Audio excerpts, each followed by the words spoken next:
The 70s symbolized the peak of ready-to-wear and the birth of designers, a wearable and accessible fashion, a decade to rediscover through photos, films and emblematic pieces in the setting of an exhibition on the history of contemporary fashion at the Museum of Decorative Arts.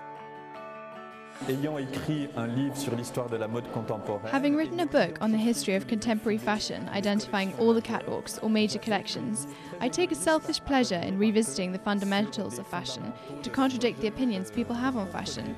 That's to say that it repeats itself too quickly.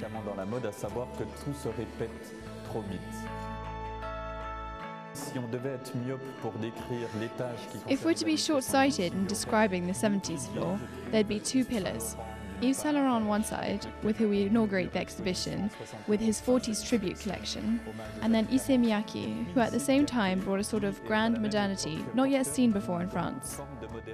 After this, I find that there was a whole generation of designers that we newly called designers in '71, who were ready-to-wear stylists in the strict sense of the term. It really was ready to wear. Ready to consume, ready to enjoy wearing and to buy. I'm talking about Cacharel, Kenzo, Terre Bontine by Chantal Thomas, and Dorothy Viss, where we found videos and clothing.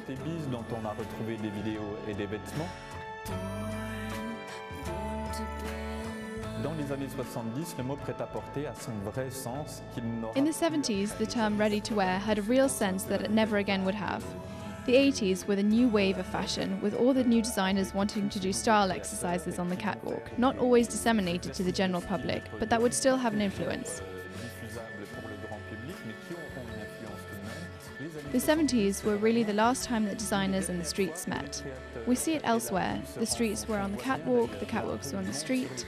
So the 70s were the last democratic mass movement, the last great wave of democratization of fashion. C'est le dernier grand élan de démocratisation de la mode.